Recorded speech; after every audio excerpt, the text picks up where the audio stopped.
Informasi yang saya dapatkan untuk mobil tersebut sementara dititip perawatkan kepada pemilik bengkel.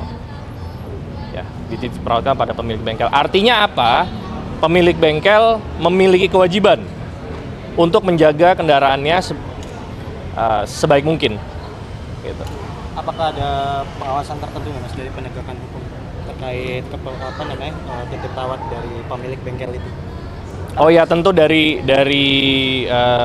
kita punya ada namanya pengelola barang bukti, itu mungkin secara berkala akan mengecek kendaraan tersebut sampai sejauh mana kondisinya, dan tentunya kalau seandainya kendaraan itu sudah layak dan bisa untuk digeser ke Rubasan, pasti akan digeser oleh penyidik ke Rubasan.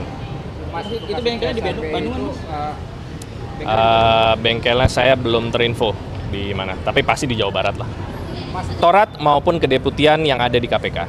Mas, soal PLTU Cirebon, itu kan terakhir kasus diungkap 2020 tersangkanya kan. Nah ini tadi di Jadwalisa ada juga mengenai PLTU Cirebon, itu update-nya apa? Datang nggak saksi tersebut, terus apa yang dikejar oleh penyidik setelah 5 tahun lamanya gitu kasus tersebut? Ya ini nanti perlu dicek ya datang atau tidak, tetapi ini menunjukkan seperti ini teman-teman, bahwa perkara di KPK itu tidak ada yang berhenti. Ya, perkara di KPK tetap terus berjalan selama memang alat buktinya terpenuhi.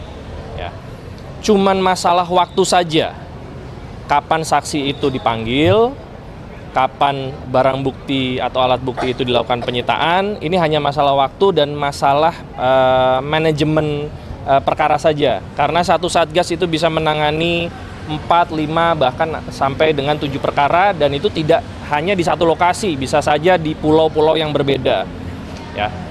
Dan kita bisa melihat perkara-perkara prioritas seperti apa ya, terutama perkara yang tersangkanya sudah dilakukan penahanan, maka itu harus segera diselesaikan. Jadi ini menunjukkan bahwa penyidik tetap bekerja ya, tetap menuntaskan perkara tersebut dan tetap berkomitmen bahwa perkara itu nanti akan dilimpahkan ke jaksa penuntut umum. Mas, ini kan dalam kasus PLTU Cirebon ini kan hari ini diperiksa pertama salah satunya Haryoto, itu merupakan politisi PDIP, dan kemudian satu lagi Heru Dewanto, kalau nggak salah itu ketua sahabat Hasto. Dia walaupun dia adalah politisi Partai Golkar, apakah memang selama 5 tahun nggak ketemu itu aliran ke partai PDI itu kan jelasan Jaya itu kan orang PDI bupatinya itu. Ya. Apa nggak ketemu 5 tahun atau butuh waktu lagi 5 tahun lagi atau gimana? Ya, saya tidak bisa mengatakan ketemu atau tidak ketemu karena saya sendiri tidak menangani perkaranya. Namun yang jelas penyidik akan tetap terus mendalami keterlibatan pihak-pihak yang terkait, akan terus memanggil saksi-saksi yang dibutuhkan dalam rangka pemenuhan unsur perkara yang sedang ditangani. Mas, soal yang HJ yang tersangka PLTU Cirebon, Heri Jung, JM-nya Yande, itu tuh udah ditahan atau belum ya, yang konfirmasi itu? Kalau belum, kenapa udah 5 tahun tapi nggak ditahan-tahan? Nanti saya cek dulu ya, tolong di WA aja nanti. Mas, soal ini pemanggilan Indra Wijaja kan Mas Tesa kemarin bilang masih mempertimbangkan upaya paksa untuk pemanggilan Indra Wijaja. Apakah dari penyidikan udah ada keputusan untuk memanggil paksa dari bos Sinarmas itu?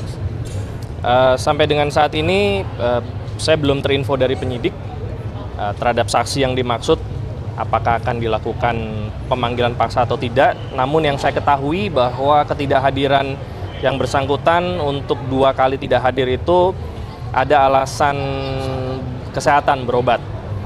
Nah, apakah ini menjadi alasan yang tidak patut dan wajar? Ya tentunya itu nanti dikembalikan kepada penyidik yang memiliki kewenangan. Mas, update sedikit lah, hari ini diperiksa Managing Director Herman Santoso, merupakan Direktur Utama PT Petro Energi. Kira-kira apa yang didalami, apakah masih terkait LPEE atau seperti apa? Petro Energi. Itu masuk PTPE. Saya harus cek dulu ya. LPI ya. Oke. Ya. sama seperti saksi yang tadi ditanyakan oleh teman-teman sekalian, bahwa perkara LPI ini cukup banyak yang ditangani, sehingga semua saksi yang dipanggil pasti akan ditanyakan dan diklarifikasi keterangan saksi yang sebelumnya ada, dokumen yang perlu ditanyakan maupun hal-hal lain yang memang perlu dikonfirmasi kepada yang bersangkutan. Mas, mobil Ridwan Kamil kan masih di bengkel, Mas. Ya. Kan kalau di bengkel itu bisa mengubah bentuk atau segala macamnya, Mas. Apa nggak khawatir bentuknya mobil itu akan diubah? Kalau nggak buru-buru juga Informasi yang saya dapatkan untuk mobil tersebut sementara dititip perawatkan kepada pemilik bengkel. Ya, dititip perawatkan pada pemilik bengkel. Artinya apa? Pemilik bengkel memiliki kewajiban untuk menjaga kendaraannya sebaik mungkin. Gitu. Apakah ada pengawasan tertentu nih Mas dari penegakan hukum terkait titip perawat dari pemilik bengkel itu? Oh ya, tentu dari kita punya ada namanya pengelola barang bukti, itu mungkin secara berkala akan mengecek kendaraan tersebut sampai sejauh mana kondisinya, dan tentunya kalau seandainya kendaraan itu sudah layak dan bisa untuk digeser ke Rubasan, pasti akan digeser oleh penyidik ke Rubasan. Mas, itu bengkelnya di Bandung, bengkelnya saya belum terinfo di mana, tapi pasti di Jawa Barat lah. Mas, untuk CSRB ini kan Fauzi Amro kemudian Charles Mekiansyah tidak hadir ya, tapi menyampaikan surat. Nah, langkah berikutnya KPK itu apakah akan ada pemanggilan ulang kemudian terhadap dua saksi tersebut atau seperti apa? Karena kalau hitungannya kan itu secara patut ya dilakukan pelayangan surat oleh mereka bahwa tidak hadir kemarin. Ya, dua saksi tersebut mengirimkan surat konfirmasi dan meminta penjadwalan ulang. Artinya tentu penyidik akan melakukan pemanggilan ulang maupun penjadwalan ulang kepada saksi tersebut. Gitu. Tapi kapannya belum disampaikan. Cukup teman-teman? Makasih ya. Makasih banyak Mas. Makasih banyak.